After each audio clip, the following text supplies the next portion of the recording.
Hello, world, and welcome to Snap Together Sunday. Not Saturday this time. I apologize for the late start. I was trying to do some last minute. I was on a very tight schedule here. I got back from a movie, just trying to set up and get some good pictures of everything before I came on camera, because I don't want to do it while I'm on camera. But I also wanted to start at midnight, so I apologize, and here I am. I suppose I have my chat up. Hope nobody said anything. Doesn't look like it. Okay, so as you saw from the thing, tonight I'm going to be building the RX-93 new Gundam. Ta-da! Same box art that was on the countdown, and the same one that'll be in the lower left corner here. So yeah. It is. I built the new Gundam entry grade. I wanted to bring it out for this, but I couldn't find it. I'll have to look. This is probably gonna be a two-part build anyway, so whatever. But anyway, new year, new Gundam. I thought I've been saving it for that purpose. I've mentioned it a few times, but I just like the ring of it. So that's what we're gonna be doing tonight. Let me go ahead and switch to an overhead view. And I apologize for the mess. I was literally just taking pictures of every single frame in my light box because I can. I like the light. So, give me a minute here to organize. We have 1, 2, 3, 5, 7, 9 frames, and then one of polycaps. 2 stickers, sheets, very small. One, I think that's mostly for the funnels, and then they set of decals for Amuros. Yeah, marking decals for the Oro or Anaheim A on the shoulder and the shield. So yeah, hopefully by next week I'll have my integrated pull out and compare with it. But yeah, let me get this out of the way here. Let me get this out of the way. Various glues and pen liners I should start using for something. The way it breaks down, it appears to be. Actually, there's leg parts on here too, so I don't know. I'll have to figure this out. Let me go ahead and get everything as usual. A is the multicolor frame. We've got bits of armor here, interior armor, the grills and stuff on the gold. That's the backpack. Then we've also got in the blue. We've got the dark blue. We've got the chest, and not sure what these are. Can't tell what these parts are. Might be part of the backpack. I don't know. Are they part of the? Those might be part of the funnel system. I can't tell. No, there would be more of them if there were.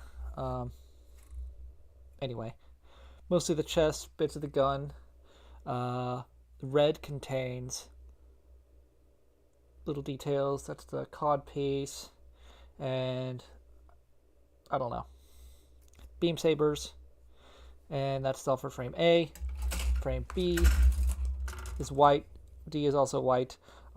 B is the head and more bits of the gun, shield, waist armor, the body behind it. D is going to be the shoulders and shins, it looks like, and the funnels. C, hands, waist, interior stuff, mostly because it's gunmetal. And then E is more of the dark blue. Looks like the feet and the interiors of the funnels. And F, more interior stuff in between, in joints and stuff. And of course, polycaps are polycaps. So that's how it breaks down. We get everything up on runners, or on clips here, and then I'll get started. Oh, my BGM is not playing. Let me get that going.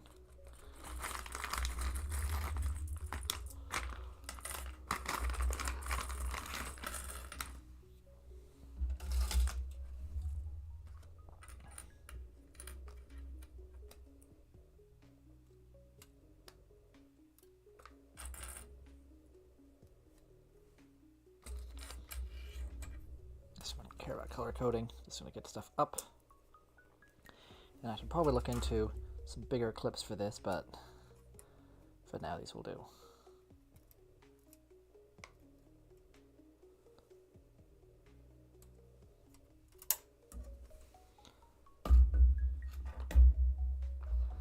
My tools out of the way for now. A, B.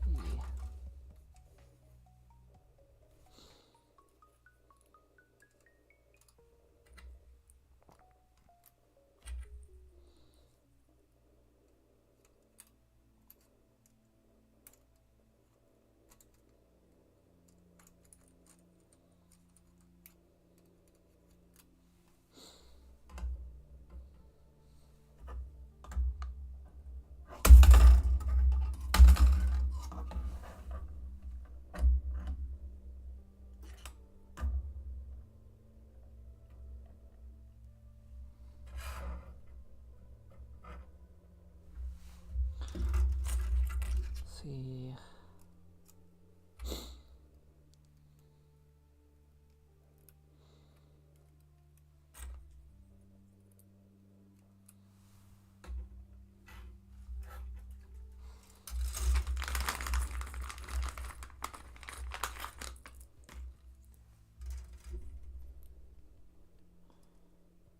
Most of these are vertical frames, so I'm going to lay them horizontally anyway, just for balancing.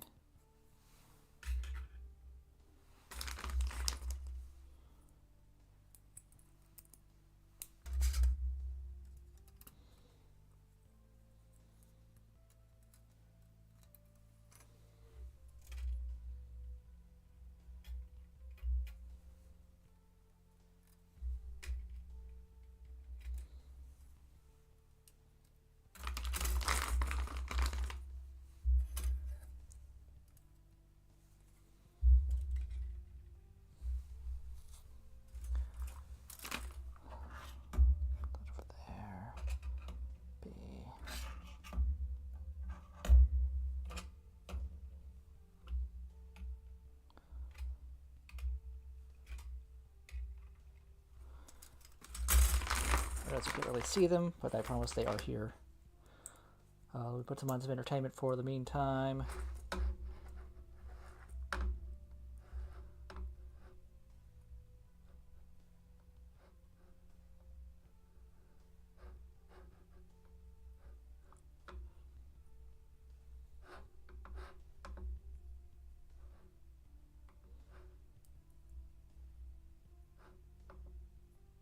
Oh, good. Project 2 did something. Wait, did I miss one?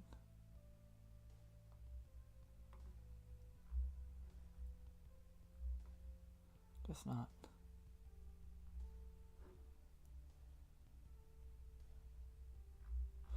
Okay.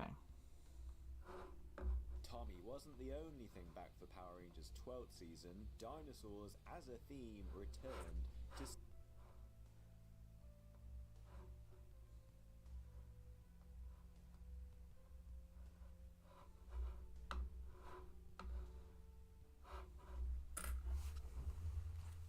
Put that here.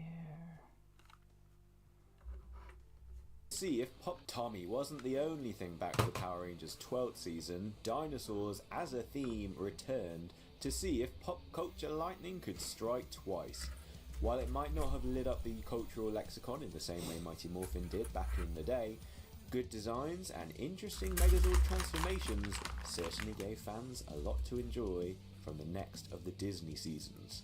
Let's talk about the Thundersaurus Megazord, beginning with the toy history, where, starting over in Japan, Arbor Ranger was the 2003-27 season of Super Sentai, and DX Arbor Ren O was the Bandai Mecha release for their initial combining robot. As had been the pattern, we then got it a year later as part of the 2004 Dino Thunder toy line.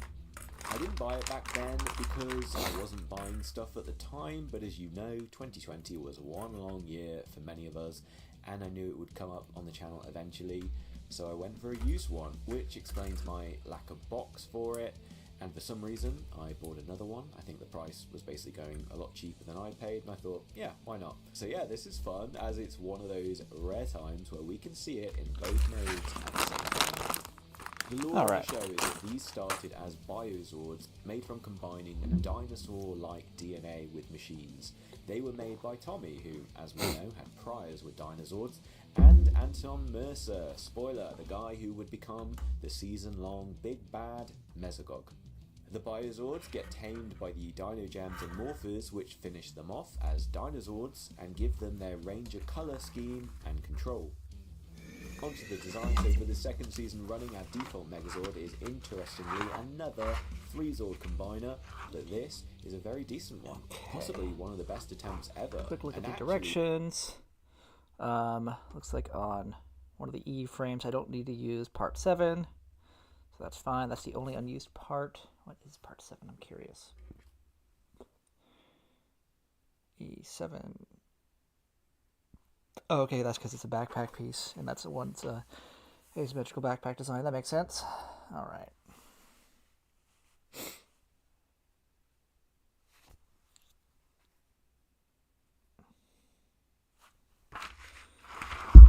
All right, and as usual, I believe they want us to start with the head. That's the usual trend. Oh, no, we're starting with the body. Okay, that's good. And then the head.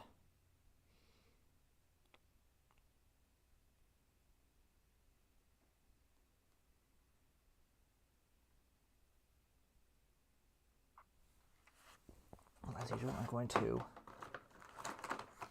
do the eyes myself because I do not want to. I'll get that painted up and ready to go. That is B22.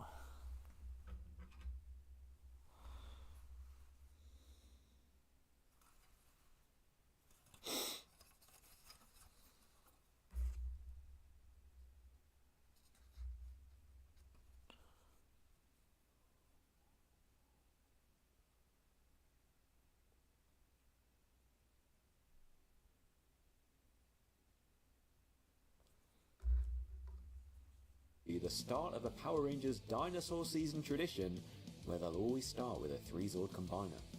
Way back then I didn't like how the combination sequence on the show was fully CG. It had been shifting more and more that way for several seasons, but Dino Thunder was faster and less realistic than even Ninja Storm had been only the year before.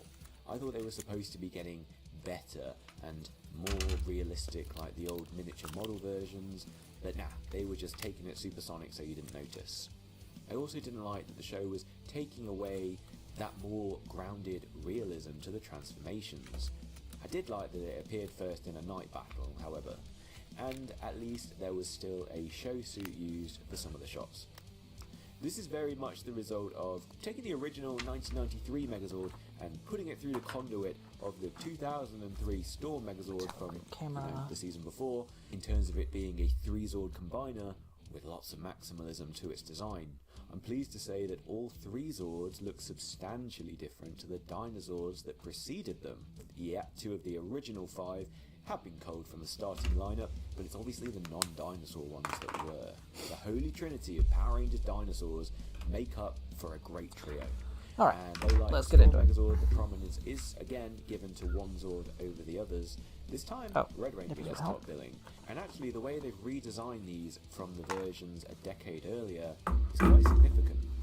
Though they look a bit animated in style, which actually suits the CG animation done by the live-action show, they also succeed in looking more realistic as dinosaurs, a lot more so than the original Dinozords from Mighty Morphin Season 1.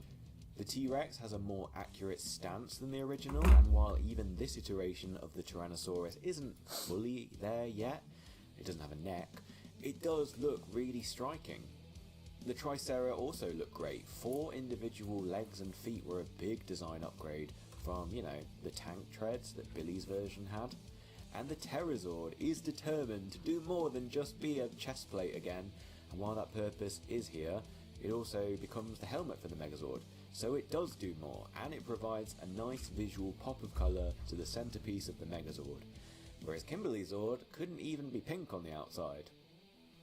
The Zords in the show were not well utilised individually, as the majority of their screen time brought us directly into the Megazord combination sequence. and it's taken me some time to grow to love this thing. Originally I was a bit of a stickler for the nostalgia I had for the original, but taking it as its own thing, a product of its own time, this is a really cool Megazord.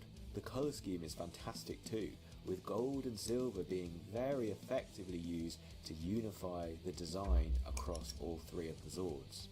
Remember, back to 93, while Dino mode and Tank mode leaned quite heavily into there being a T-Rex Zord, the Ultra Zord and Megazord combinations hid it away completely.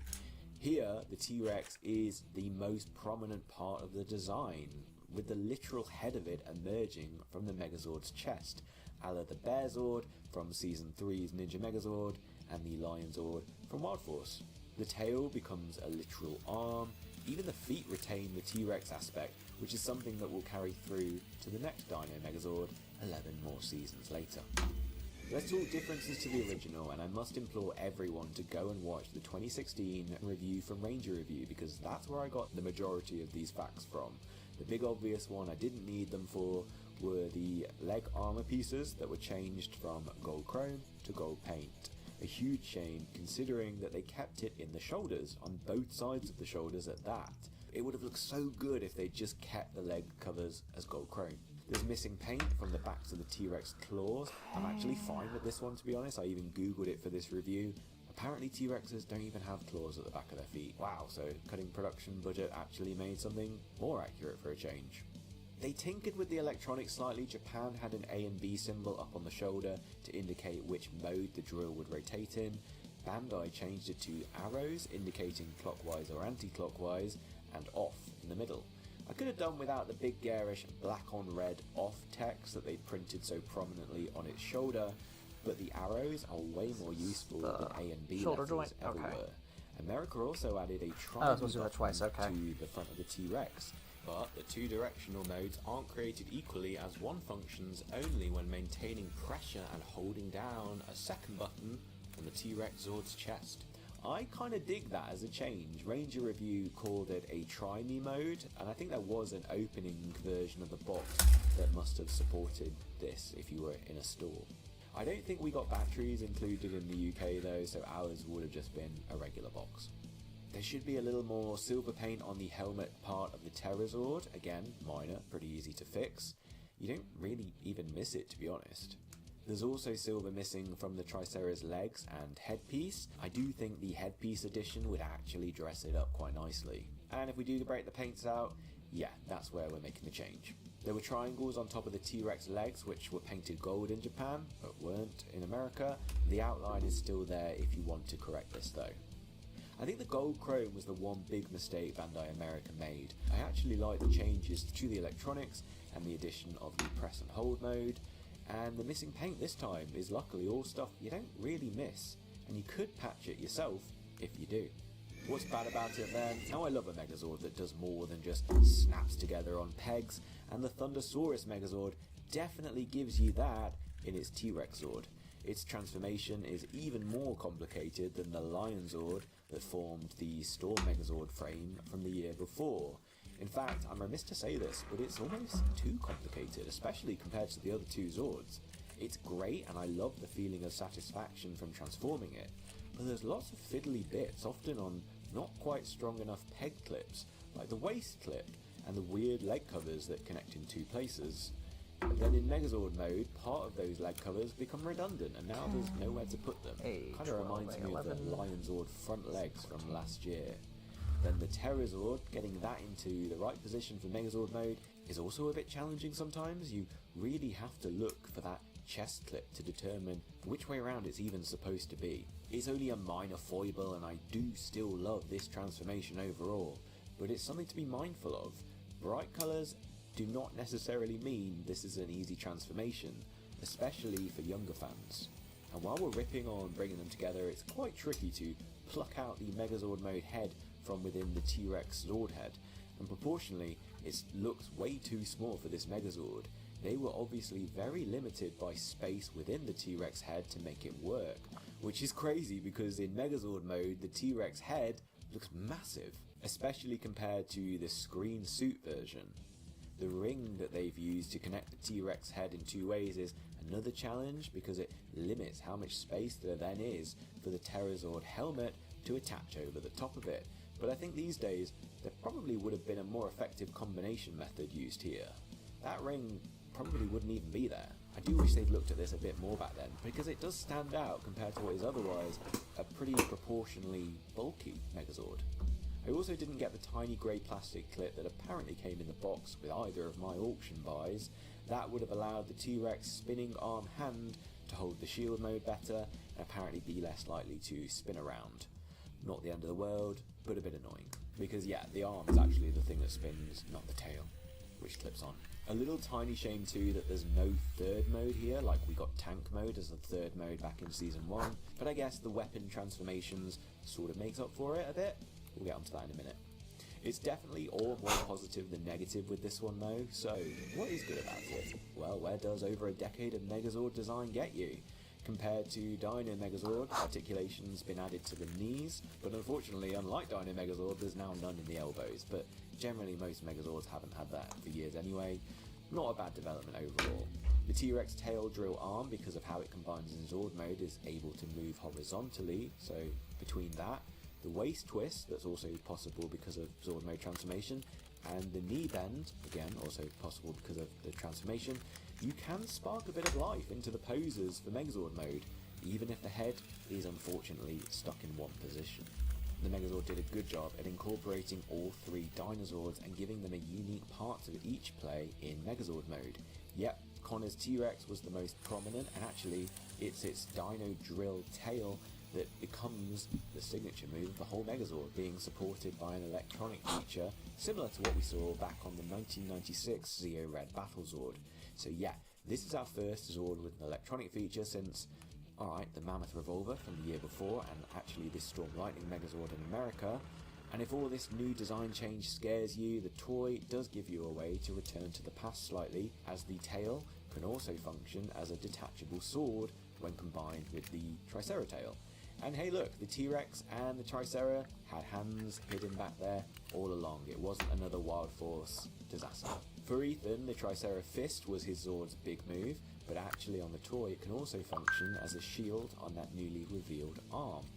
So you can nostalgically recreate the dual weapon combination of the original 93 Dino Megazord here too. I like that they did that, even if the show didn't really make anything of it. Kira's Pterosaur detaches to become the Terrorang, like a boomerang. You can gently balance the Pterosaur between the horns and nose of the Tricera head. The nose horn sort of clips in, but not properly, to the gap on the Terra's neck. It is quite awesome when you get it on there though. It appears on the show so quickly I can't really make out whether it grips it from the Terra wing rather than the middle, like you would an actual boomerang I guess, or if it goes for this centered approach, but I guess have fun with it however you like. The Zords individually are just a lot more playable and a little bit more fiddly than the bricks that we got back in the 90s. It kind of reminds me a bit of the Season 3 Ninja Zords, feeling like such a playability jump over what we'd had from the Dino and Thunder Zords, in terms of actually having some posability and action features as Zords, rather than just being shapes on wheels. Obviously we'd had Wild Force Zords 2 years before this, and I think you do see patterns here. By this point of the design process, Toei and Plex would have known that Gal Ranger had been such a hit in Japan, and so that information fed into the creation of Arbor Ranger, and then the trend that was started by Hurricaneger of only having 3 Zords clearly hadn't diminished interest yet, so they went with that starting number again. And while in stature it is still smaller than most of the Megazords we got back in the 90s, it is bulkier than, say, the thin-feeling Lightspeed and Time Force ones. What's there is more substantial and obviously designed so carefully and passionately. Little features like the T-Rex's gold teeth lining up so perfectly in a zigzag pattern, which also extends to the patterning on the Pterosaur, are all such strong choices. The Thundersaurus Megazord showed that Power Rangers could still make dinosaur Megazords a decade on from the original in a familiar but all new way. The play features built into this thing made it an out-of-the-box classic, and that's before you even start combining it with other Zords that come later down the line. What's your memories and impressions on this thing then, and do you wish we'd ever get a modern version of it? I guess it's got to happen eventually. Do check out my Patreon if you've not already. I've just done a fun double 90s unboxing for my newest retro purchase buys over there. But for now, see you later.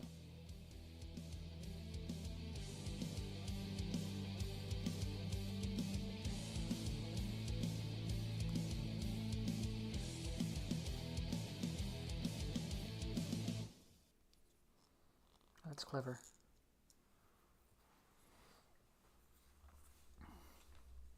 So what I was commenting was clever is this, first they got the blue on the top of the shoulder there so it doesn't mess up the aesthetics. Then they've also got it so that it can move up and down and forward and back a little bit. Could be better, could be a lot worse. So that's nice.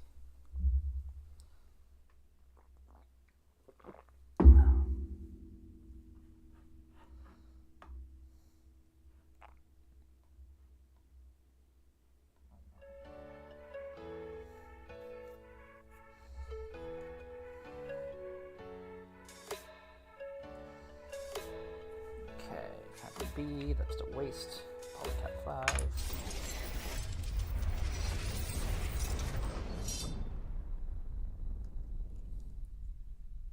Hello everyone, welcome back to the TG Omega channel for day 1211 of our daily content grind.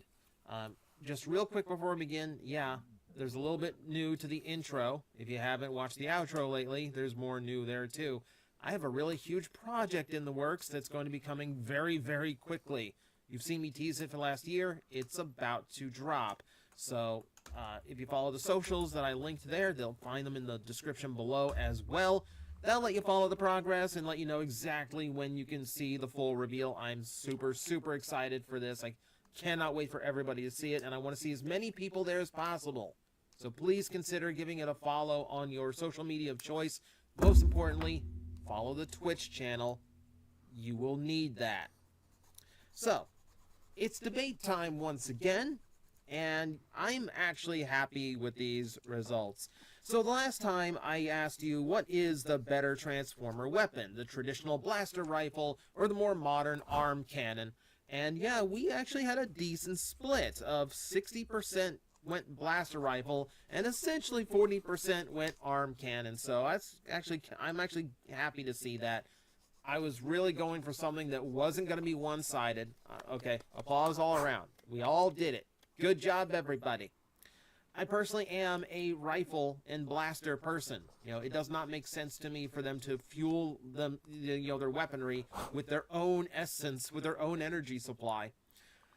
Which is weird coming from a Mega Man person, I admit. That said, I had a lot of people going, oh, both. Or like, well, it depends. And like, that's not the idea. The idea is to pick one or the other. It's very, very difficult to be like completely 100% down the middle on something like this. Remember, I'm trying to turn you against each other. Kidding. Kidding. Maybe. But with that in mind, I wanted to do something that might be a little bit more split again. I don't know. Okay, part of this is a social experiment. I want to see for myself what exactly the answer is. So today we are talking about evil Optimus Primes. And in particular, we're going to go with the two classic variations. On one corner we have Nemesis Prime, everyone's favorite black repaint. And on the other hand, we have Shattered Glass Optimus Prime. You know, one of the more expensive Botcon toys you could own. They both have their pluses and minuses, so this is what I want to go over this time. We're going to hop back and forth on this debate a little bit. So excuse me if this is a little bit ping-pong, but I think it's the best way of actually conveying this. So let's just focus. Let's just get this part out of the way. We're going to judge a book by its cover, all right? So, a Shattered Glass Optimus Prime in his, ideal deco should have purple, super dark pale blue, and then some form of accent, like a bright green or an off yellow, that kind of thing. So, I do really like the color scheme. I like how it is a twist on the traditional colors of Optimus Prime. Tinting the red to purple works really, really well. Darkening up the blue as far as we'll go. That works really, really well. It also plays to the purple a little bit better than the blue and red play off each other, oddly enough. Little deco choices really enhance a Shattered Glass Optimus as well. The crack on the window, for instance, that's actually a little bit necessary, I feel. Like, he should feel a little bit gritty and dirty because he's not a pleasant person. Also, other little touches that I like, the translucent colors depend a lot. I like this, like, dark amber color that they've gone with on this take. And, of course, it's not proper Shattered Glass Optimus if it does not include the phrase, "till all are gone," somewhere on the deco. I think it's a really, really good idea for a dark take on Optimus Prime. I think it's a color scheme that works on quite a few Primes. We know the Nemesis Prime color scheme. It's iconic in Transformers at this point.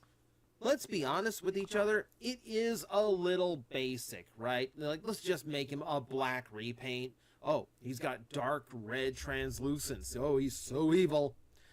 If it wasn't for that teal is doing a lot of heavy lifting on most of these figures to make sure they actually look unique, right? Without that, black, silver, a little bit of red, it's very typical evil colors, right? Like, that's not terribly creative. Let's admit, it's not terribly creative. You know, and that kind of goes all the way back to the origins and roots of this deco. You know, this starts with, like, Nucleon Quest Convoy, where it's a jet black repaint of Optimus Prime. Actually, Jinrai, technically. So that carried over through, you know, what eventually became Black Convoy, and that's when you get Evil Optimus, you know, so starts in a very basic place, gets adapted into what it is now. So there's a reason for it, but it's also, like, it looks cool. I'm not going to deny that, but it is basic, you know. I find it's not as creative, but it is, like, very classically, you know, evil, cool, and, you know, it hits a different note than the Shattered Glass. So I'm of two minds on the both of them. I don't prefer one or the other, if I'm being honest here. I just explained how that's not technically possible. Let's put it this way. I see the pluses and minuses of both. Personality-wise, this is where the two differ a lot. You know, it's easy to go like, well, they're both evil Optimus Primes, so they're going to operate kind of the same way. Well, not necessarily. You know, there's actually quite a bit to both of them that stands out as unique. Both of them, obviously, are going to twist Optimus Prime's ideals, but they have their own ways of doing it. You know, the original depiction of Shattered Glass Optimus Prime has him being very schemy and backstabby. You know, he works his way up the ranks of the Autobots in a very Starscream approach until the point where, yeah, he can actually conduct his own hostile takeover and say, I'm the leader now. You know, and he's cruel, exceedingly cruel. It's not a point of just like, oh, he just likes to go killing. No. Cruelty. He is a fan of cruelty. You know, this is someone who took Ultra Magnus, you know, his brother in this continuity, and literally ripped his face off as punishment. You know, the thing that we kind of joked, like, makes Optimus Prime evil in the Bayverse. Yeah, this guy just does that, and he's fully aware that it's evil. This is also someone who leaves the corpses of his victims on display in a very Vlad the Impaler kind of way. He's twisted. He's very, very twisted. But the cruelty is what stands out to his personality in all his iterations. Now, admittedly, that's not very many. You know, we only have two real fictions for Shattered Glass. What BotCon did, and then the IDW comics that ended up packed in with all the modern Shattered Glass toys. And I'm going to be honest with you, like a lot of the 2.0 era of IDW, I wasn't really impressed by the writing. It just seemed flat, you know. Optimus Prime in this iteration is basically just Megatron. Like, he's got a similar personality and approach to things as Megatron. You know, he doesn't stand out nearly as much. You know, it doesn't come across as it's a dark incarnation of Optimus Prime. It comes across as I'm copying Megatron's homework, but I'm changing a few things. It's frustrating. And I felt a lot about that with the IDW's take on Shattered Glass. Starscream is not Shattered Glass Starscream. It's just normal G1 Starscream who happens to be a good guy. That's basically what it boiled down to. And yeah, he's not disloyal, but he's not the super loyal zealot that was amazing to witness in the original Shattered Glass. So not a lot of variations there. But he does have something up on, like, character-wise, is just like how you twist the way Optimus Prime works. Nemesis Prime is a little bit harder to nail down, because with Nemesis Prime, you could be looking at anything. So typically, this is like the dark opposite of Optimus Prime.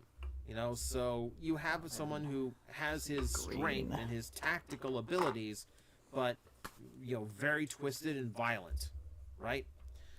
So he operates a little bit differently.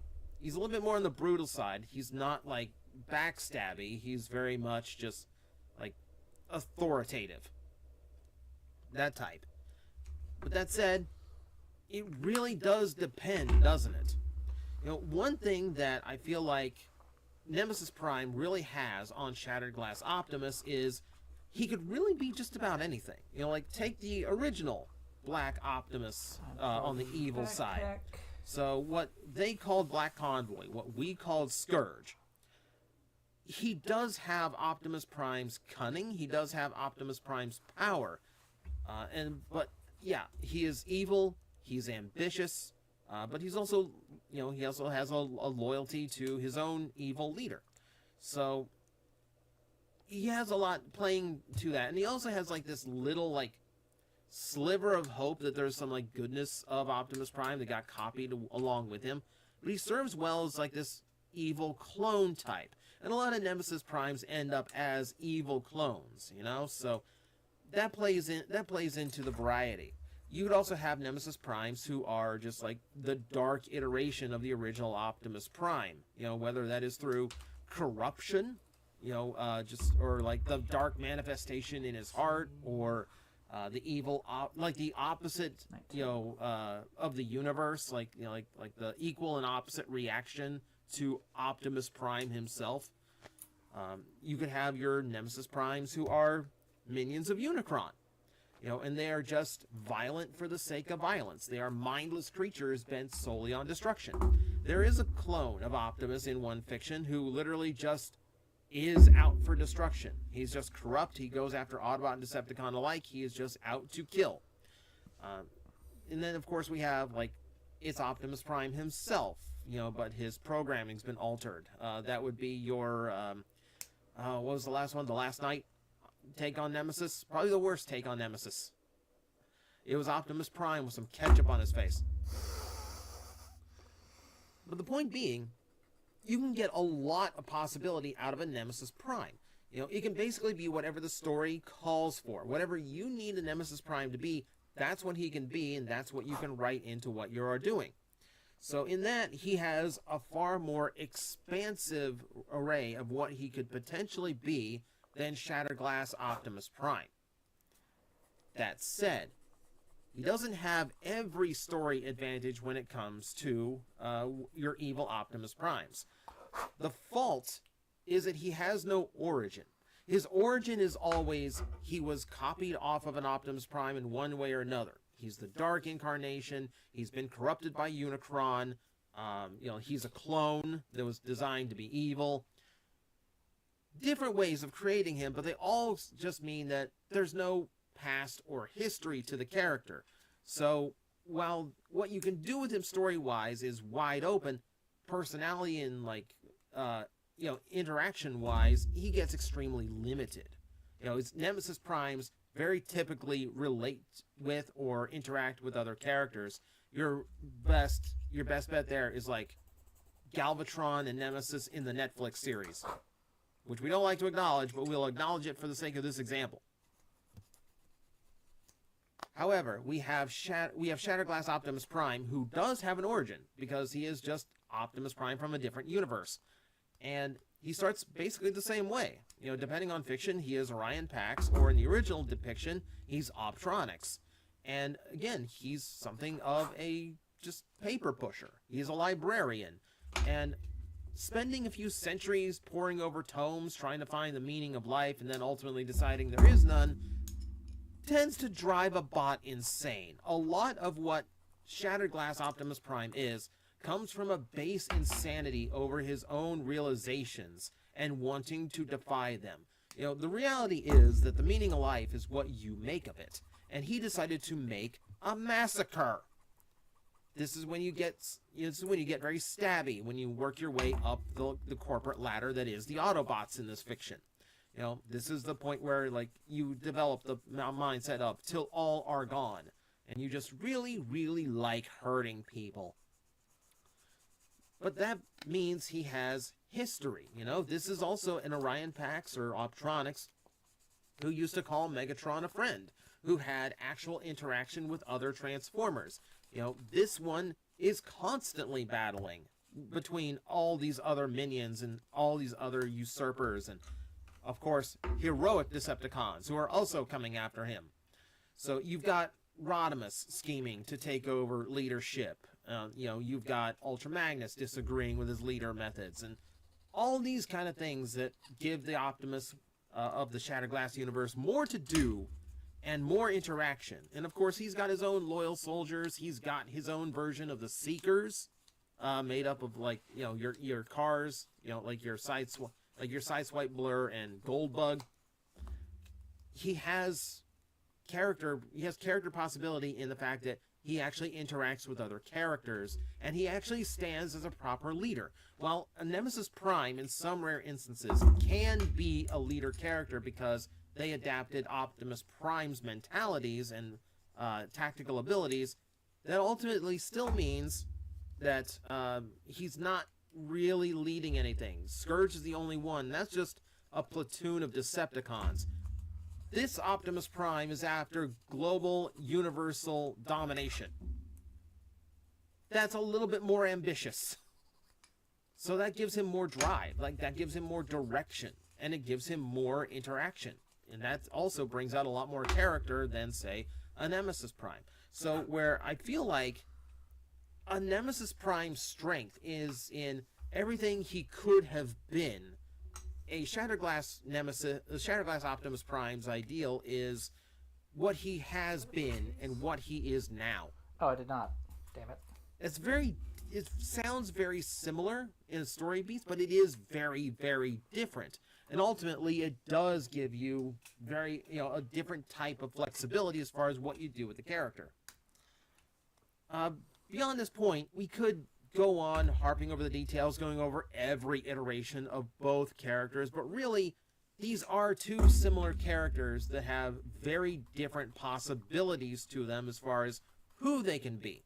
And that is left up to whatever writer is in charge at the time, and I think that makes both of them absolutely fascinating. You know, when you make the greatest hero in your fiction a villain, usually you get some kind of interesting answer. Or you get a really bad Captain America story. You know, but generally we do fine with Shattered Glass, Optimus, and Nemesis. Right. Typically, they're okay. So, because this is a debate video, I am going to leave you with a link in the description below.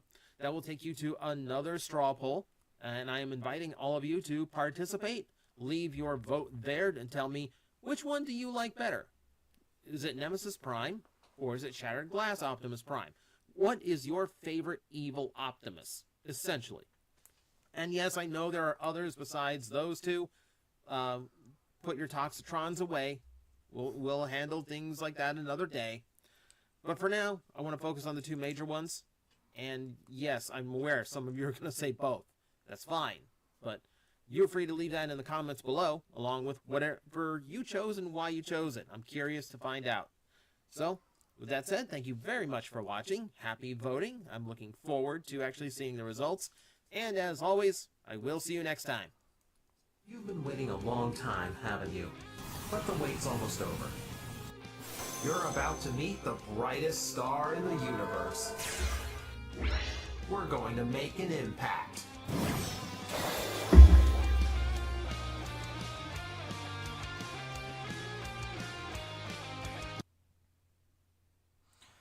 Alright, that's enough of that.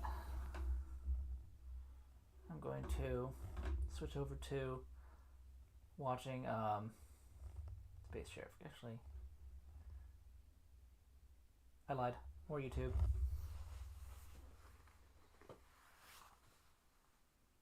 Now, any criticism of Naoko, any criticism of the Sailor Moon brand, where it's at, honestly, even its past, a lot of the time it's met with labels, or it's met with buzzwords, or it's just met with vitriol. People get very upset.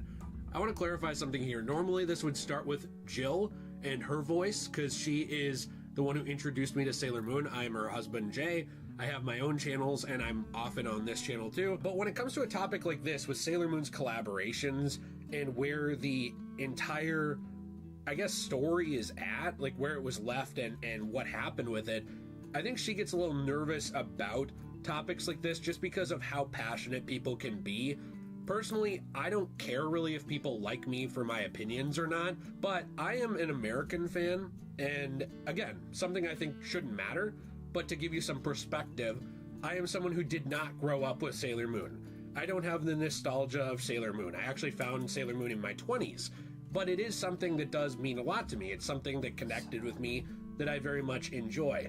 Now, that said, I think there's a lot of misinformation around Sailor Moon, who contributed what to what, and what controversies there have been. There's always some rumor coming up about how Naoko, the original manga creator, hated Toei, or about how Toei was terrible to her, or about how Ikuhara, who was responsible for a lot of stuff in the original 90s anime, was just a bastard. He was just an awful guy to everybody. Or on the other hand, how Naoko was terrible to work with and very controversial to work with, kind of being a common denominator with problems with anime adaptations. Here's why I list all those things out when we're talking about collaborations with Sailor Moon and where the brand is at. We don't have all the answers. I think that's very important to state, because my angle for this video is that I believe Sailor Moon has kind of hit a point as a brand where it doesn't really have much left to give for story, because Naoko does not want to expand it, because it doesn't seem like anyone has an interest in adapting the already existing works that have not been adapted to anime or video games or anything else. It doesn't seem like anyone has an interest in going into video games, whereas Dragon Ball has heavily capitalized off of that. It seems like Sailor Moon as a brand is kind of at this point just being hoarded out to whoever will pay money. Now, sometimes that does lead to really cool collaborations. I'm not going to pretend that they aren't cool. There's some that are very awesome. We'll take a look at a couple of those. But overall, I think it's kind of disappointing where the series was left, considering that it's still constantly milked for merch, collaborations, clothes, pretty much anything under the sun. So anyway, I'm not sure how this video will be received. Hopefully good, but we'll see. And I'm always interested in your opinions down below, whether they agree with me or not. And I do have a question of the day for you, which is, if you could see one thing for Sailor Moon made new, whether that's more story, video games, manga, anime adaptations of something, what would it be? Like, what would you want to see? Let me know. Now, again, at the end of the day, do I own the Sailor Moon franchise? No. This is pretty much up to Naoko. This is pretty much up to the original writer of the manga, who has been heavily criticized at this point for a lot of things. She's been heavily criticized as being difficult to work with, like I said before. She's been heavily criticized as essentially hating the 90s anime, hating the people who worked on it. I brought that up before because we don't know all of the story. A lot of these things are rumors. You know, there have been some places where she expressed displeasure with the direction that they went, and there have been places where she has said very kind words about people who worked on it. Obviously, with Sailor Moon Crystal, she wanted it to lean more closely to her original vision. But even with that, there are things that were changed. Then you move into the movies, which are even closer to her original vision for those arcs. So, that said, when I'm talking about this, it does not come from a place of malice or dislike of Naoko. Do I sometimes disagree with how people handle brands and stories that I like? Sure, but I don't really have anything against them. That said, Sailor Moon is pretty much collaborating with anything it possibly can and has been for many years, while creating no new story. Things like Sailor V have not been adapted. And I know that there was, at the time when it was being written, when it was finishing, the magazine that it was in went under. So I understand why it wasn't adapted originally. But even now, when there's a thirst for more Sailor Moon stuff in that universe, it still is not adapted. It's still not turned into an anime, a movie, nothing. It's just kind of left there. Side stories are left there. We'll take a look at that. And yet you can get tons of collaborations with brands that do not actually fall within the realm of reasonable price or even affordable to normal everyday fans. Now, should every single thing, every single piece of merch be for every single person? Maybe not. You know, if there was an official Sailor Moon car wrap and it was thousands of dollars, I would say that that's probably not for certain fans. But when it comes down to it, there have been a lot of luxury items around Sailor Moon. In particular, one of them I'm thinking of is the Jimmy Choo collaborations, which are very clearly not aimed at normal, everyday Sailor Moon fans. They're not aimed at people who are passionate about the franchise. What I often see with things like this is that Sailor Moon is licensed to these different groups, and I'm sure Naoko is the one who makes most of the money off of that, because I believe she has almost complete creative control at this point. But I do know that when it comes down to it, you see things like that where it's hundreds, sometimes thousands of dollars for products, or even more recently there was a candy collaboration for chocolate where it was being scalped. Because, and if you don't know what scalped is, it means it was bought and resold for a much, much, much higher markup by the secondary market, people on eBay, people like that. And so these things show us that there is this thirst for Sailor Moon. There is this thirst for the series. And yet, despite that thirst, despite when we've talked in the past about, hey, you know, there's all these options for more story, options for more universe, options for video games, something that other anime like Sword Art and even Dragon Ball have gone in on and done very well for themselves with. Even though there's all these things, and adapting things like Parallel Sailor Moon or the short stories, those things are ignored. But Jimmy Choo shoes can be peddled out and then flaunted around by celebrities who have millions of dollars to drop on whatever they want, whether it's scalped or not, but I never see normal people with a lot of those things. Throughout this video, I'm sure we showed a lot of pictures of collaborations that Sailor Moon has done, and some of them I think are very fun, like seeing the Sailor Moon characters with Sanrio characters like Hello Kitty, Pom Pom Purin, characters like that. I think that's fun. Seeing certain crossover elements is very, very enjoyable, and I think it brings a smile to a lot of fans' faces, and there's nothing wrong with that. I also want to be clear that there's nothing wrong with selling your story as a product, but something that I have personally noticed that I have a lot of respect for, and that I think a lot of people have respect for, is that a lot of anime and manga brands and stories that do this are at least willing to put out something new. You know, they're at least willing to make something. They're at least willing to expand that world, that story, show some appreciation to the people who do also line the pockets of the original creators. At the end of the day, did we make Sailor Moon? Any fans? Anyone watching this? Me, myself? No. I think that, though, over the years, Sailor Moon has been kept alive also not just by the creative minds behind it, not by creative minds who did things like the anime, both of them, not by creative minds who worked on the movies, not by the creative minds that did the live action things, not by just Naoko herself, okay? All of those people helped keep it alive, and I want to be very clear on that. I respect these creators, but I also think it's worth noting, and it's something that I think in Japan is not pushed as much as in America, so that's a little bit of a cultural difference. Funnels or the When you have a rockets. demand for something, you supply it. You know, when there is a demand or a thirst for stories, when you have a world that is very, very beautiful and intricate and amazing, a lot of times you want to do something with it.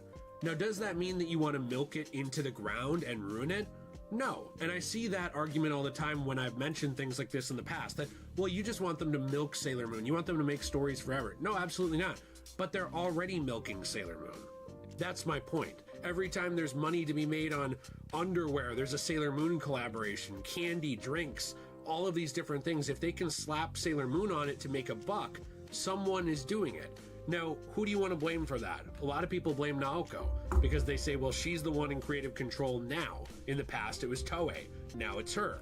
But this has been going on forever. There have been Sailor Moon collaborations forever. The difference to me is that in the past, they were willing to make new things. They were willing to expand these stories, these worlds, show us these girls' lives, show us what's going on in these different things. They were willing to make, even if they were lower budget, some video games like the Sailor Moon Another Story, the RPG. Those things are very cool. But nowadays, not only do you not get new things like that, but there's not really even any preservation of those old things. You don't get re-releases of those games. You don't get anything like this. All you get is new shoe drop, new candy drop, new toy drop. I love Sailor Moon as much as the next person, and we have multiple shelves of Sailor Moon toys. I'm not saying there's anything wrong with making merch of your thing. Nothing at all. I think it's great, and you know what? If you are a creative, talented person like Naoko, where you come up with this world and these characters, or even you're the creative people, I would say, with the anime adaptations, where, you know, some of those things are totally your own idea, like the Sailor Moon R, S, and Supers movies. Make your money. I don't care. But the difference to me is that when you're making that money, to me as a fan, and I think to a lot of people, again, just the fan perspective, just the perspective of those people who do help pay for Sailor Moon to exist, it comes off very tacky to borderline whore out the brand to every possible collaboration you can for an extra dollar or for extra currency wherever you are in the world, but not to want to do anything new with it, not to want to visit any new areas, new stories, new worlds, anything. You just kind of are like, I made my money, now I'm going to use that to make more money. And it makes me wonder what the intention is behind your story if the only thing you want to do with your story is reprint it a billion times in the newest possible box set, which never changes anything. We got a new Sailor Moon box set recently. No change, nothing. It's not like it adds something new and exciting to the story. You just want to reprint it and sell shoes and stuff like that. I guess to me, let's make that then comes off like Sailor Moon is more of a product to the people who created it than it is an art. And I think that that's just kind of too bad. I know a lot of people disagree with me, and that's fine. You're free to disagree with me. It won't change my opinion on it. But that's just kind of where I stand on it, where I look at these stories, even like Sailor V, and I don't think I would have this opinion if there was a Sailor V anime, adaptation on the horizon or anything like that. I'd say, yeah, make your money, and you know what? You're creating things that the fans can enjoy and that bring people together and make communities. People met through these characters. People fell in love through these characters. And I think it's just sad that those characters seem to mean more to people ranting on the internet than they do to the people who have the rights to them. So anyway, in the spirit of commercialism, to show that I love making money myself, I do want to say multiple things here. We have a Fortnite code that goes to help support our channels. I have my own channels as well, which are in the description. If you want to direct any vitriol towards anybody, it would probably be on mine, because I don't think Jill's going to care what you say about me here. But we do also have our own store, CosmoBunny.shop, where Jill takes old manga, magazine, and comic book paper that's actually going into landfills, it's going into the trash. We transform it into new art for your home with coasters, keychains, trays, and more, preserving some of that paper, keeping it out of landfills, recycling the rest that is not used, and making something new. So hey, just like the next person, I'm fine with making some money. But I also think it's cool to put your money where your mouth is and make something creative once in a while too. Hope you have a good one, and I'll see you in the next video.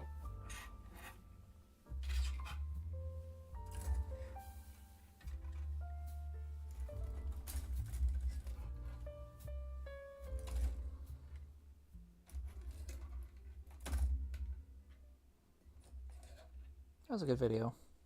Insightful.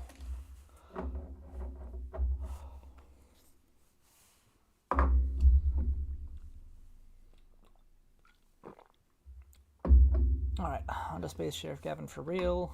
This is where I go mute. Actually, I guess I'm not going mute, but turn off Chrome audio. Turn back on the BGM. And I'm going to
Leave my mic on just so I can comment as I'm building.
This face is always very difficult.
What you see in the upper corner there does not make any more sense in context.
The camera's usually safe to be stickered. Probably ought to, because it's really hard to get in there without. And there's the face. Sans the V thing. That comes next.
Stick it on, but I will anyway.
You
got.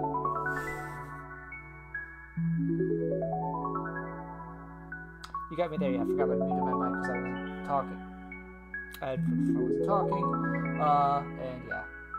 So, yes, they are binder clips. The drawback is that they topple easily, but they're a good low cost process method here. One second, I just caught something in the show I'm watching, going to share with some friends.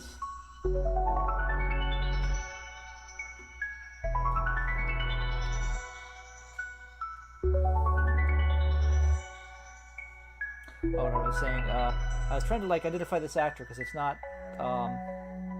He's another legend of the 80s and 70s, and I realized it is Hiroshi Miyauchi, famous for Kamen Rider V3, Kaiketsu Zubat, being Big One in Jack Dengeki Tai, and being Our Ranger in Go Ranger. It was so we got two big names in this episode.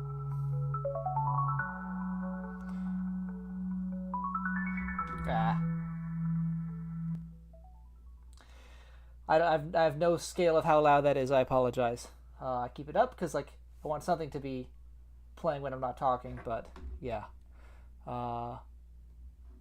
yeah. Let me screen share this picture, and then I'll get back to the build.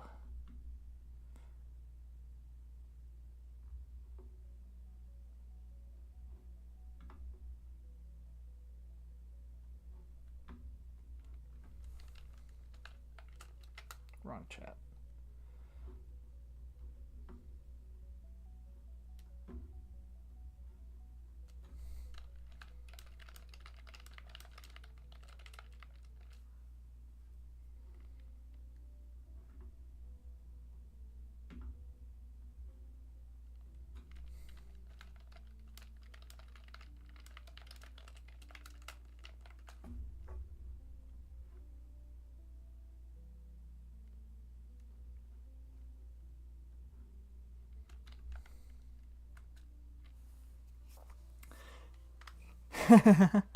Yeah, I'm a bit of a night owl. This is actually later than I would usually be building, but I got a late start. I was at the movie. Usually I try to stream around 9 o'clock and end around midnight, but tonight I started at midnight. So yeah. The theme is New Year, New Gundam, as you probably saw from the title.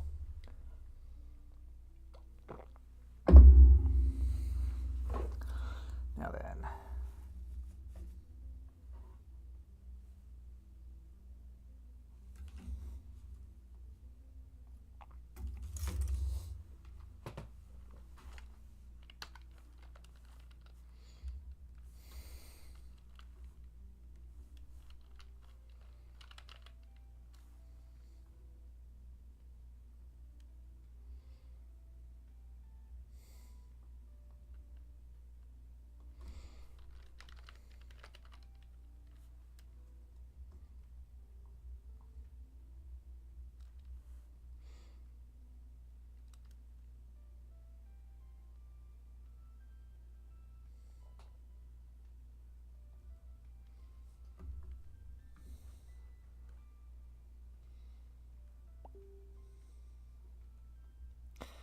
Yeah, I built the entry grade a few months ago, and I was gonna have it out here for comparison, but I cannot find it at the moment, so that's annoying. This is gonna be a 2-part build almost certainly. I'm probably gonna finish the upper torso and call it a night. But yeah, I'll try to find that by next week, and then I can do a comparison. I have not actually seen Char's Counterattack. I believe, is it playing in March? I think is when the AX event is. So that's when I'll finally check it out. But I wanted to build a new Gundam, and then I'll probably end up getting roped into getting Sazabi as well. Let's see. A16.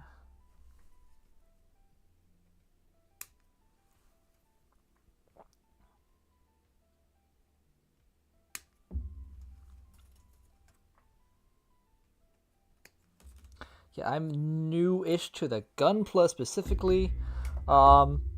He says looking over at a pile of Gunpla. But I've been doing model building for a couple years. And I've still consider myself amateur. But first kit, I mean, it's hard to go wrong.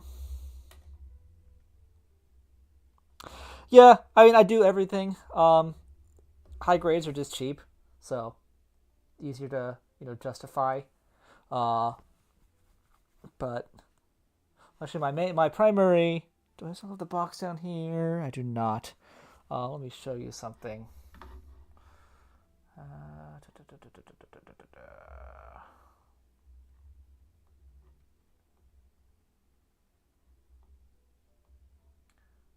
off my camera.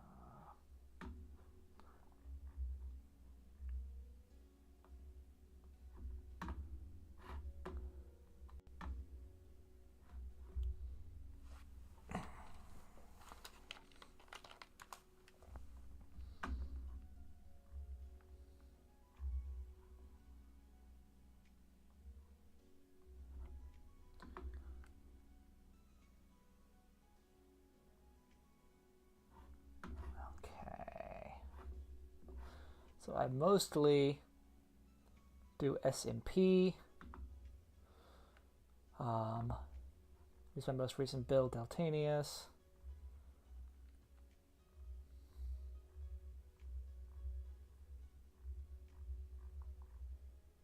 Is my mic still on? Yeah, it should be, yeah. Okay. Daltanius. With some boys.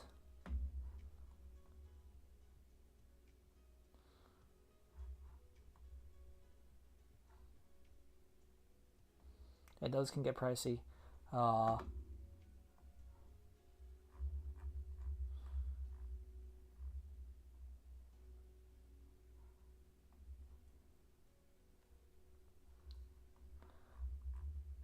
my bread and butter is SMP.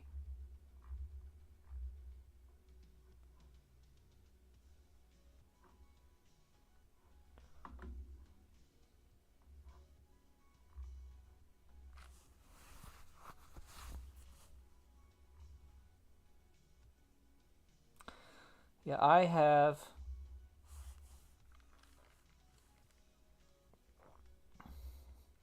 like I said, I've done 2 master grades, 2 real grades, and too many high grades to count at this point. Very first build actually, because I got the grades mixed up, was the real grade Wing 0. That was my very first Gundam build. Not my first build ever, but my first Gundam build. I've got that somewhere. Did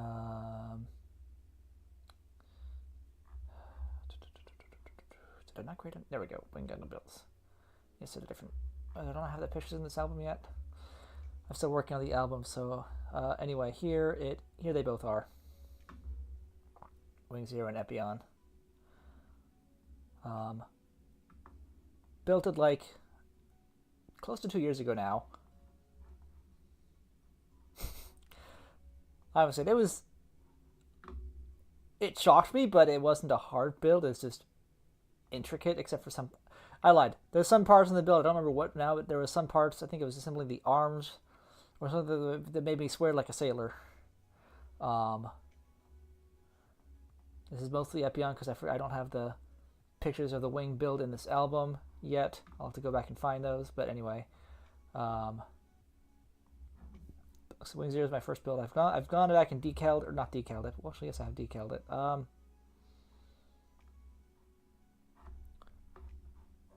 But I do not have the pictures of that uploaded or in the album yet. So yeah, anyway, come back and lined it and decaled it with the stock decals. I'm gonna try water decals on Epion probably, water slides.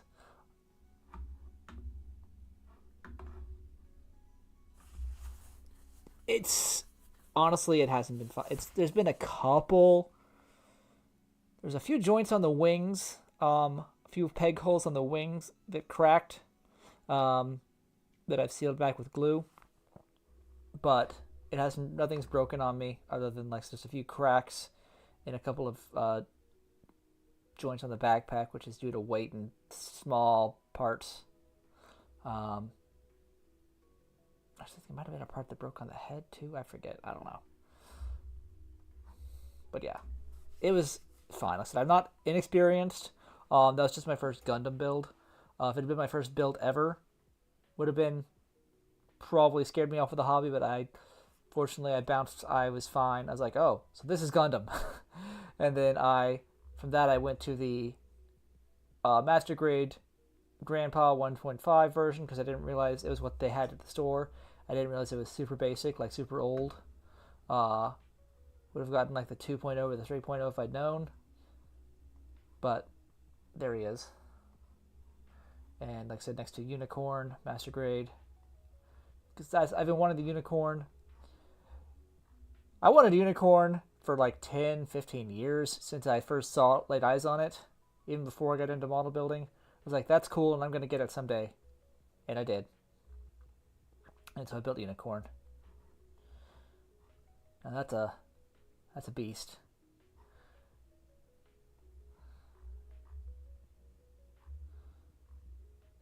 I haven't seen Unicorn mode in a while. I ought to transform it back. It's buried at the back of a shelf now.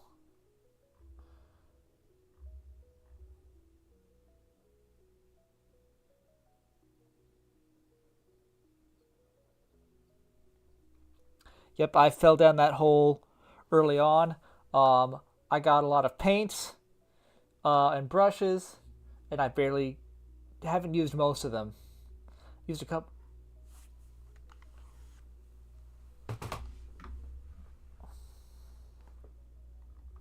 Nice.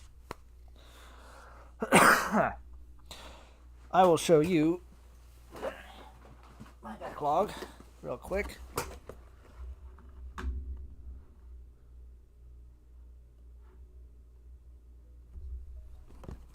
Don't I know it? It's just beautiful.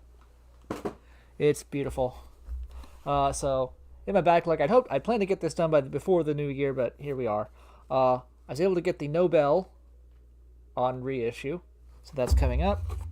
Then I've got the Netflix Gundam. I haven't even watched that movie yet, but I like the design. And then my namesake, and I've built most of his forms so far. Kamen Rider Kuga. This is the ultimate form, so I'll build that after I acquire. Still need Pegasus form to build, and also Rising Mighty.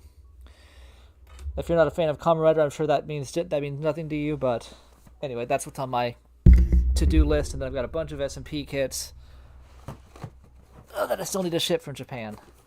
And more dropping a few times a year. But yeah.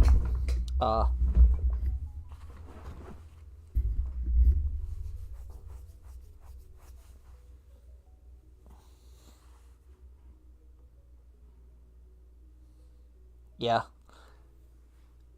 Alright. Let me get back to... Yeah, okay, right view here. Get back to my show.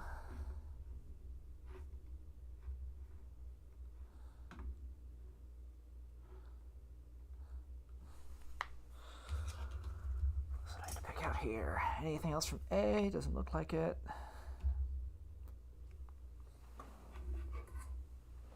From B, I need 17, 15, and 20.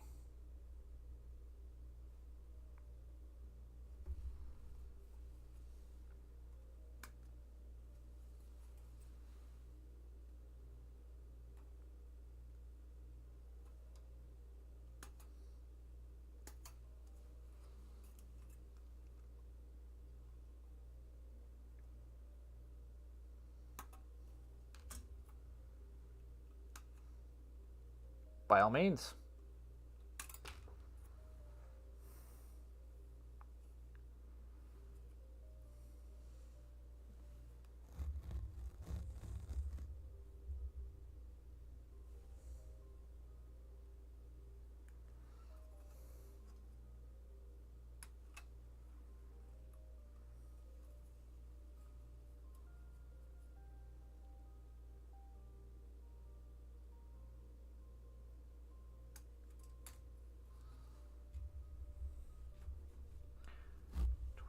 Six.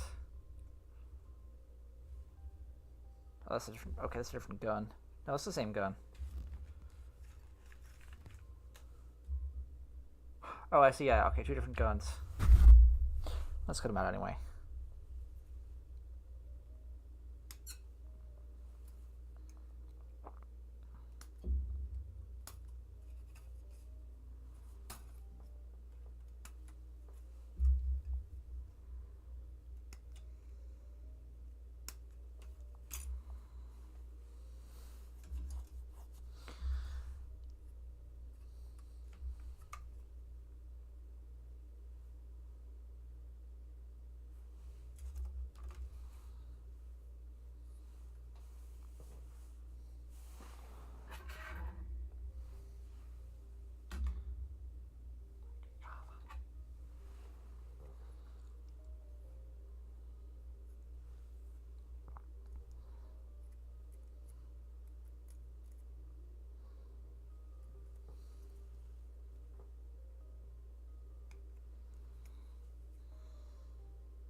Oh, I forgot PSP 26.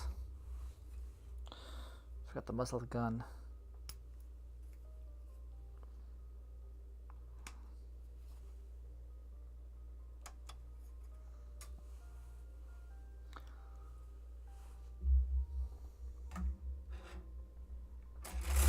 Damn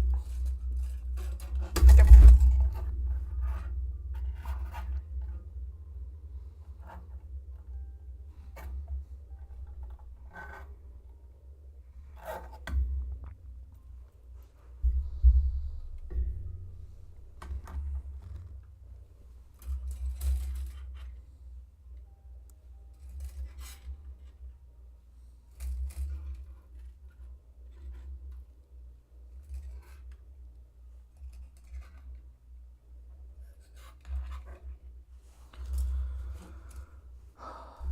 I'll come back for this bit.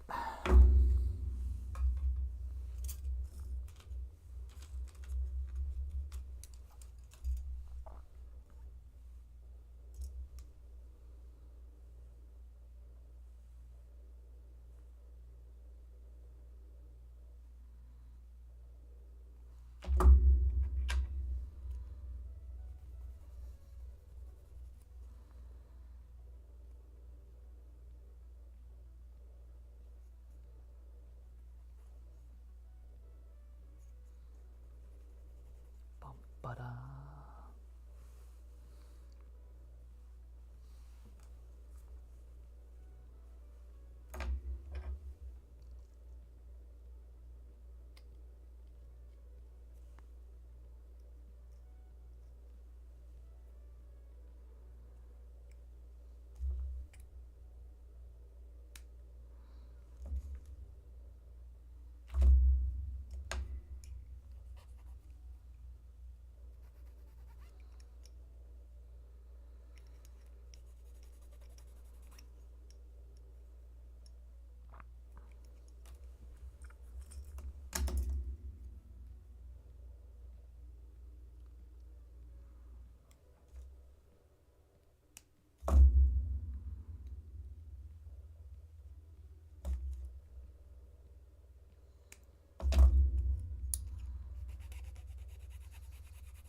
Yes. This is, yeah. This is a, yeah, gun primer. If his gun primer is the... Yeah, that's the brand name. Gun primer, glass file, and the gun primer balancer, just for if I need it. It's been a great investment.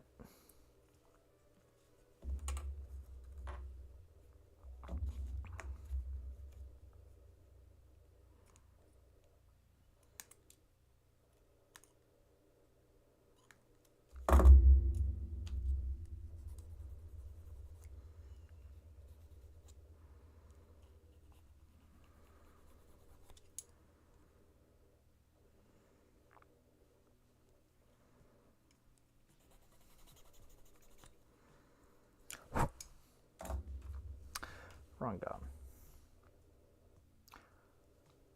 Bum, ba-da.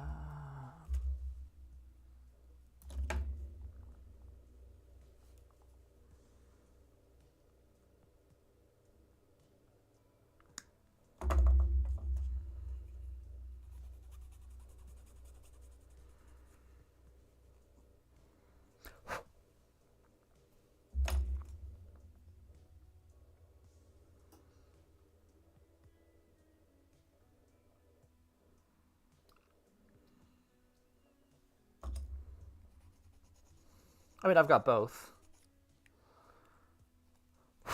Well, this is more of a finisher than anything else.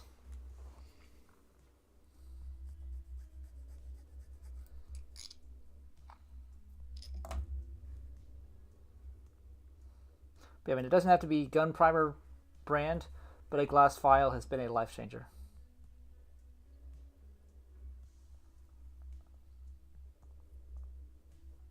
That could be useful.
That was his first shot.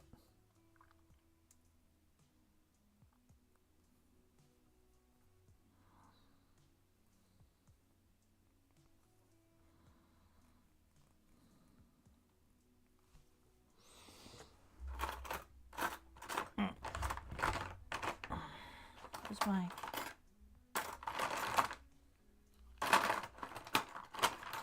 Where's my little screwdriver that I used to separate parts? Shit. Where'd it go?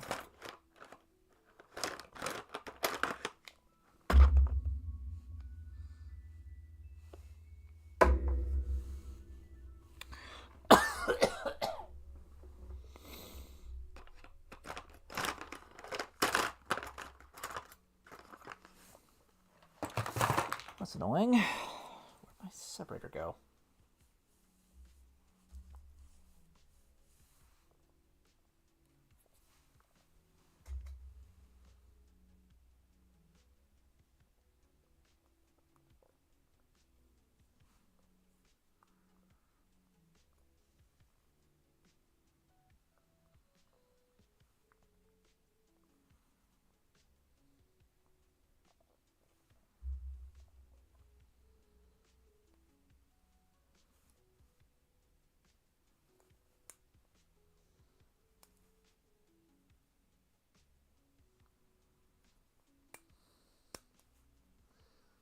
There we go. Well, no mistakes until I can find that piece.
Or on the other side, I'll have to get back to that in a second.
Alright, that's a nice and detailed gun.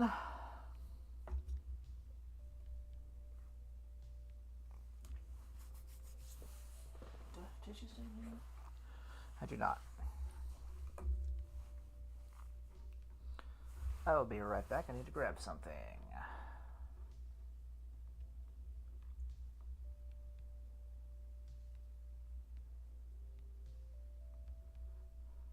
wrong. Oh, there we go.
Okay, I'm back. Cleaned up the gun while I was out, just a little bit. I don't really don't have my alcohol for this, but I don't. It's upstairs.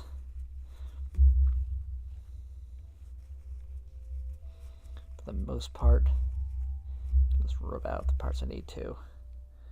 Nicely lined gun. I cleaned up the muzzle there. Yeah. Let's build the other one, the other gun.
Not my best work.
gotta be careful where I stick my fingers.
Oh, these come off.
Sticker car.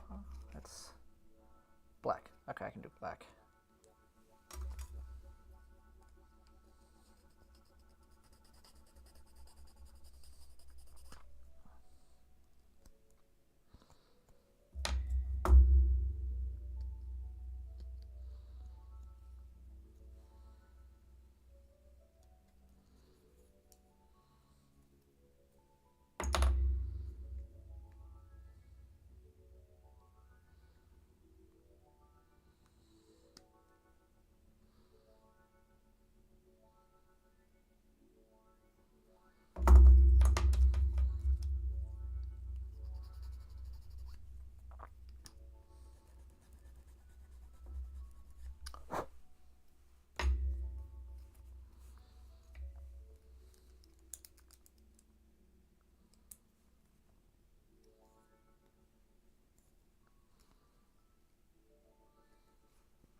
Just have it. Oh, there it is.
this slots into the backpack right there, so that's nice.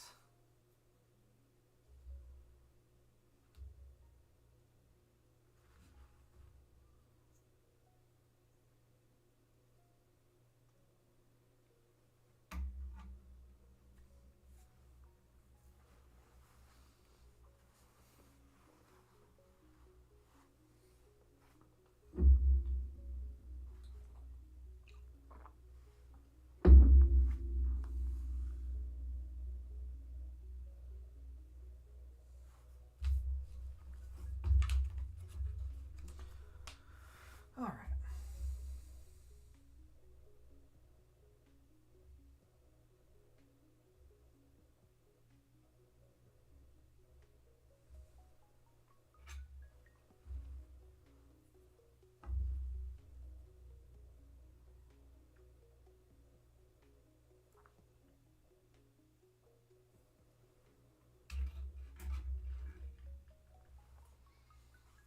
Which one's C? E.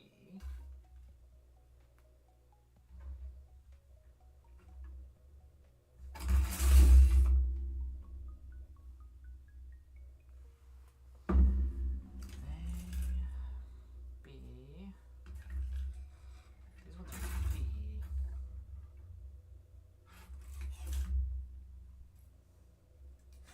C was a good color. Oh, there it is. I misplaced it. That's C. That's right, that's right, that's right. I had taken it out earlier and I was like, I didn't use it.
Oh.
Alright, done with the first page finally.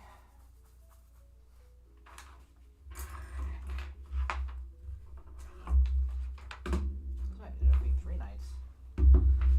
Let's build an arm.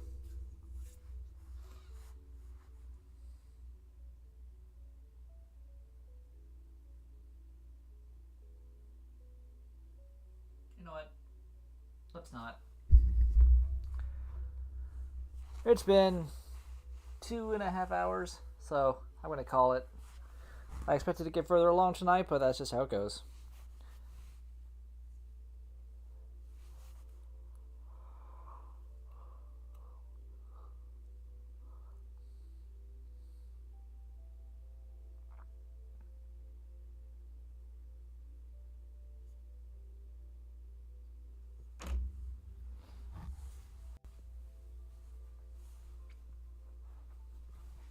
Yep. All right. Let's see. Do I have anything going? I don't think I have anything going on next Saturday. It's not the time I would usually stream, so I should be back next Saturday, 9 p.m. Eastern. That's my usual stream time, unless something goes awry. I'll try to schedule it on Twitch, but if not, just I'll be here. You can view past builds on my YouTube, youtube.com/@king. Is it _Kuga? Let me check. It's either King Kuga, all one word, or King_Kuga. I always forget. It'll be King, yeah. @King_Kuga, because @King Kuga is my personal channel. Whereas @King_Kuga is my streaming channel where all my VODs go. So yeah, that'll be there. All my past builds are there. This will be there.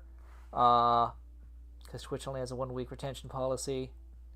So otherwise I stream every Saturday, 9 p.m. usually. And that's when I'll be back for part 2 of the New Year, New Gundam. Yeah. Thank you for showing up. Anybody who's watching this later on, thank you for watching. I will see you next week.